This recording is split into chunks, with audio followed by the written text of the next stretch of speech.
Parlons de Marseille à présent. Donc voilà, Marseille qui a connu une grosse déroute en Europa League face à l'Athletic Bilbao. Donc au match aller au Stade Vélodrome, l'Olympique de Marseille s'est incliné 1 but à 0. Et ils en sont à leur 11e match sans victoire au Stade Vélodrome.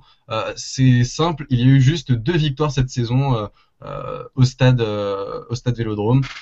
Donc voilà, messieurs, j'aimerais savoir comment expliquer cette saison assez catastrophique pour l'Olympique de Marseille. Gaël.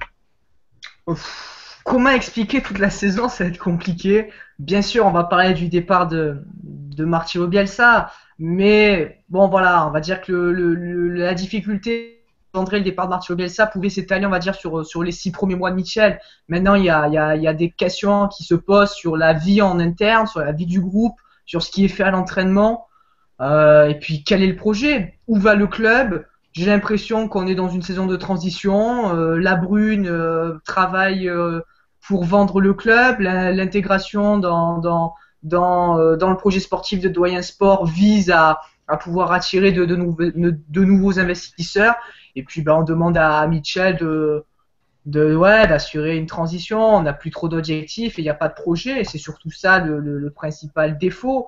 On est parti sur un projet avec Bielsa qui était celui du spectacle, celui de l'ambition, après 2, 3 saisons très très difficiles pour finalement vivre une parenthèse inattendue et puis finalement l'OM retrouve, je crois que l'OM retrouve tout simplement le quotidien qu'il y avait eu sous Bob, sous Anigo, d'une équipe globalement moyenne. L'année dernière, Bielsa avait réussi à compenser par sa folie les limites d'un effectif globalement moyen. Cette année, il y a encore plus de carences sur le plan offensif, pas tellement défensivement, pas tellement au milieu, mais les 4 de devant, c'est catastrophique. Et en plus de ça, bah, Mitchell travaille pas vraiment, on n'a pas l'impression qu'il y ait de projet. Donc voilà. Alors justement, est-ce que la responsabilité de Mitchell est engagée sur cette saison de Marseille? Évidemment, mais évidemment. Il a toutes les circonstances atténuantes sur oui, c'est pas lui qui fait l'équipe, cet hiver, c'est pas lui qui veut Thauvin, mais il y a globalement pas de travail technique.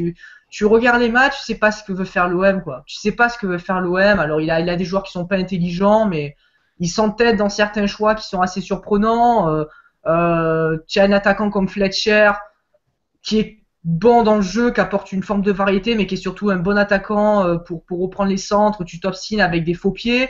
Thauvin, il a toujours été meilleur à gauche, que ce soit sous Bielsa ou même sous Bop la première saison. Alessandrini, il est gentil, hein, mais à droite, à part frapper de loin et aller s'encastrer sur les défenseurs, il fait pas grand-chose. C'est voilà, il n'est pas le seul responsable, bien sûr, mais mine de rien, tactiquement, il propose pas grand-chose. Il n'y a pas de vrai projet de jeu, il n'y a pas d'idée directrice, et ça aide pas dans un club qui, en interne, va pas bien en plus. Et toi, Raphaël, qu'est-ce que tu en penses? Raphaël.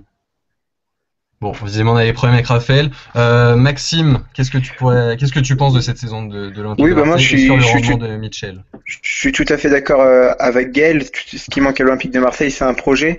Et on le voit bien, au-delà des performances dans l'effectif, c'est un peu le jour et la lumière. Il y a eu beaucoup de départs l'an passé qui n'ont pas été compensés. Il y a beaucoup de joueurs qui se retrouvent au premier plan et qui étaient l'année dernière là pour pallier justement des blessures, des suspensions.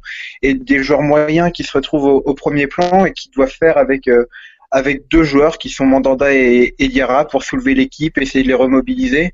Mais bon, c'est pas simple et comme disait Pierre Ménès hier au Canal Football Club, bon, c'est deux joueurs qui sont exceptionnels, qui ont vraiment un très bon niveau et qui soulèvent l'équipe, mais qui peuvent pas le faire tout seul. Et puis, je sais pas combien de temps ça va se produire. Et il faut vraiment que Marseille trouve un projet à moyen terme avant de regarder directement sur le court terme ou sur le long terme, parce que c'est quand même une équipe qui a des moyens, pour faire un recrutement intelligent l'été prochain, essayer déjà de l'anticiper, parce que tout va pas pouvoir se reconstruire tout de suite. Il y a quand même beaucoup de manques à plusieurs postes. Merci. Et donc, est-ce qu'on pourrait être amené à penser que l'Olympique de Marseille a tout simplement tout perdu cette saison? Raphaël, est-ce qu'il est revenu parmi nous? Alors, est-ce Non? qu'on Raphaël? Non, Donc ça bug grave. il a des problèmes de micro. Gaël, donc, est-ce que tu Ouais. penses que l'OM a tout perdu? Moi, j'ai un espoir en tant que supporter, c'est de gagner une coupe. Parce que, bon, enfin, il y a la C'est Coupe de encore en France. lice pour la Ouais. Coupe de France, oui. Ouais. Donc déjà, on va jouer Granville. Bon, ça devrait quand même le faire. Mais au-delà de ça, Marseille a montré des bonnes choses contre les gros, que ce soit Lyon, Saint-Étienne. Saint-Étienne, bon, ce week-end ça a été cata, mais bon, sur l'ensemble des 2 matchs, ils prennent 4 points. Lyon, ils les ont bousculés sur les 2 matchs. Paris, ils les ont bousculés. Monaco, ils ont fait match nul à l'aller. On verra le retour, mais il y a cette capacité à embêter les gros parce que justement, l'OM, quand il n'a pas le ballon, quand il n'a pas à faire le jeu, quand on peut exploiter la vitesse de Cabella, de Nkoudou, la puissance d'un Michi devant, l'OM s'en sort et se retrouve plus à l'aise. Donc, pourquoi pas faire un coup en coupe et sauver la saison comme ça. Non, oui, en championnat, Bon, ça ils va sont être qu'à 5 compliqué. points quand même, hein, c'est pas. Ouais, mais ça fait 6 mois, tu te dis, allez, s'il gagne la semaine prochaine, il se relance. Le souci, c'est qu'il se relance pas. Le souci, c'est que au Vélodrome, il y a une cassure avec le public et il y a surtout cette incapacité à faire le jeu qui devient problématique. Voilà. Saint-Etienne a fait le match qu'il fallait faire défensivement, c'est-à-dire attendre dans ses 30 mètres et puis se projeter vite en contre. Et encore, Saint-Etienne a, je trouve, fait quelques erreurs tactiques parce qu'on avait vu face à Nice, il faut densifier la zone devant la défense avec Romao ou Isla et Diarra. Saint-Etienne n'a pas assez densifié à mon goût, mais bon voilà, en championnat ça va être très compliqué. Marseille sait pas faire le jeu. Au Vélodrome ça gagne pas et malheureusement c'est pas parti pour gagner. Je crois que la seule possibilité c'est gagner jouer la Coupe de France à fond et espérer la gagner. Mais oui, Marseille a quand même, je pense, tout perdu. Ouais. Et Kyrian, est-ce que tu penses, toi, qu'est-ce que tu en penses, toi, de ça? Moi, je voulais revenir sur les erreurs de communication du club depuis le début de la saison. Alors, à tous les étages, que ce soit Labrune qui va au clash avec Olas, comme on l'a vu, qui essaye de chauffer les supporters, ou même Mitchell, enfin, Gaël, je pense que tu peux être d'accord avec moi, la culture de l'excuse, c'est quand même Ouais. quelque chose qui revient assez souvent. Enfin, c'est jamais de sa faute en fait, il n'y a jamais aucune remise en question, c'est toujours les joueurs, un coup ça va être l'autre, un coup ça va être un tel.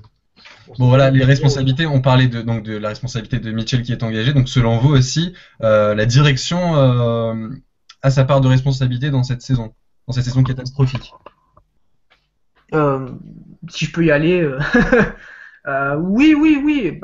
Bien sûr, faut pas tout mettre sur le dos de Mitchell. Moi, il est gentil, Mitchell. Hein. J'ai pas envie de lui tomber dessus parce que bon, il est parachuté à un endroit où il a rien à faire. Je pense pas que ce soit non plus une cata cet entraîneur. Il a quand même fait des bonnes choses avec l'Olympiakos. Alors on va dire le championnat grec c'est super faible, mais au-delà de ça, il a fait des bonnes choses même en Ligue des Champions avec l'Olympiakos.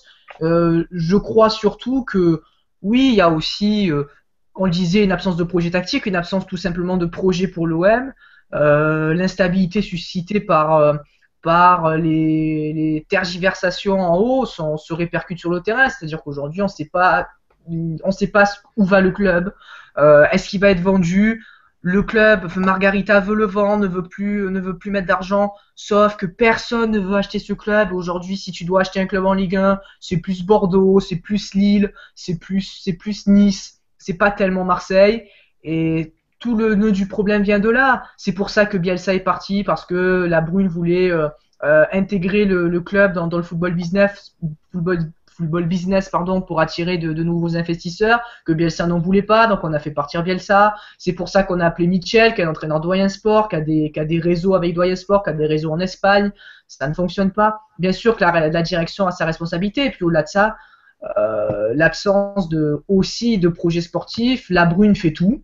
Il recrute, il vend, il s'occupe de trouver des nouveaux investisseurs. Il fait tout très mal. Donc du coup voilà, il n'y a aucun projet sportif. Il manque d'un projet sportif, d'un mec qui, comme le faisait Deschamps par exemple, s'occupe du sportif et qui permette à la Brune de se concentrer sur le financier, parce que le bilan financier de la Brune est très bon, mais malheureusement sportivement c'est pas bon.